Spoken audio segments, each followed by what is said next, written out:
The Dungeon Master Experience is a series of articles written by Chris Perkins in Dungeon Magazine in 2011.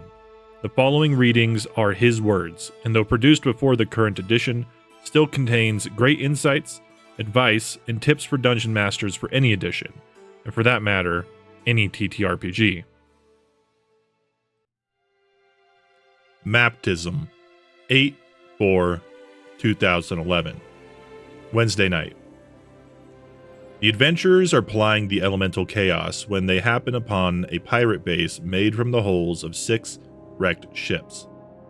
The map for this location is something I'd created for another purpose, an upcoming organized play event called D&D Lair Assault, Talon of Umberlee. But I loved the way it turned out and decided to plunder it for my home campaign. A DM's gotta do what a DM's gotta do. There ain't nothing wrong with that. If I could get a paying job as a D&D map maker, I would take that job in a heartbeat, even if the pay sucked. Don't get me wrong, I'm perfectly happy with my current line of work, but creating maps has always been a true passion of mine. Many hours have been spent drawing halls and statues and spiral staircases on graph paper over the years. These days, my schedule rarely permits me to indulge in this artistic passion. Often, I'm forced out of necessity to repurpose maps created for other uses, either maps I've created myself or maps created by others. At right is the version of the map I created for Talon of Umberlee and plundered for my Wednesday night game, juxtaposed with a more professional rendering of the same map by freelance cartographer Mike Schley. Damn, that's a cool map if I do say so myself. Mike's version is lovely, but the location itself has a certain novelty. I spent a long time getting the shape of the holes just right, always risky to go off the grid, and I struggled a bit with the curved walls. With this map, I cheated. I drew a ship's bow on a separate piece of graph paper, and then traced over and over to create the versions that appear in my sketch version of the final map. Those of you who choose to participate in the D&D Lair Assault program, premiering in September and running concurrently with the in-store D&D Encounters program, might actually get to play the first encounter for which this map was truly designed. If not, feel free to loot the map for your home campaign.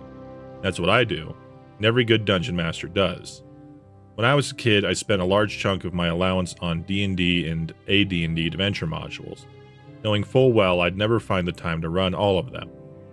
The adventure maps were usually printed on the inside covers, and they were so incredibly evocative and immersive that I would often decide whether an adventure was worth running based solely on the maps. Would Count Strahd von Zarovich be half the vampire he is today if not for Castle Ravenloft? I think it's hard to be a dungeon master and not be inspired by good maps. World maps, dungeon maps, castle maps, they define the world as much as any character, NPC, or plot. I don't think a love of maps is required to be a great DM, but it certainly hasn't hurt or hindered me. In fact, whenever I try to conjure up a new adventure, one of the first things I think about is the key adventure location and what the map might look like. In your campaign, it might be a haunted castle, a temple built by a pharaoh's monstrous thralls, or the killer dungeon of a mad archwizard. In my campaign, it might be the winter palace of the Dragovar Emperor, a star-packed warlock celestial observatory, or an elemental warship. Recently, I had an opportunity to catch up with Monte Cook, who I don't see often enough these days, much to my chagrin. Monty is a brilliant DM who creates stories of remarkable depth and worlds of such intricacy that they feel absolutely real. Although what actually makes him brilliant is his willingness to let the players decide where to take the campaign and roll with it, which, incidentally, is the topic of next week's column, but I digress. Years ago, I was a regular player in Monty's famous Tallest campaign, which, like my current campaign, was run with 2 different groups on Monday and Wednesday evenings. I was in both groups, which allowed me to observe how Monty managed to create intersecting stories and opportunities for one group's antics to influence the others. One thing that Monty and I have in common, beyond our passion and predilection for DMing, is a love of maps. He, like me, is a die-hard map aficionado. One need only flip through the 672-page Vitalis City of the Spire tome to see his passion for maps brought to vivid life. The book's cartography won an Annie Award in 2007. When Monty worked at Wizards of the Coast, he used to bring graph paper to meetings and draw gloriously Gygaxian dungeon maps. I wonder how many of those offhand designs ended up in print. I did the same thing in high school, English class. My only regret was that I didn't save any of those old maps, crappy as they doubtless were. My early designs were often nonsensical, and over the years I've learned that even dungeons need some internal logic in their design, that even the craziest archwizard or pharaoh builds towards a purpose, and every castle, regardless of size, needs at least one lavatory or privy. I don't have as much time to draw maps as I used to, so whenever I attend a gaming convention and have a few hours to kill, I glide through the exhibit hall and pursue RPG books for interesting maps. If I see something I like, I'll buy it in the hopes of plundering it for my home campaign. Master work maps products are notorious for catching my eye. They produce great stuff, and their castle maps are particularly awesome. When I'm feeling lazy or pressed for time, I forgo the graph paper and instead turn to the internet for inspiration. For an upcoming adventure, I needed to create a map of a mansion, so I typed mansion blueprints into the Google search engine and discovered among the myriad images the following low-res image of a real-world residence called White Marsh Hall.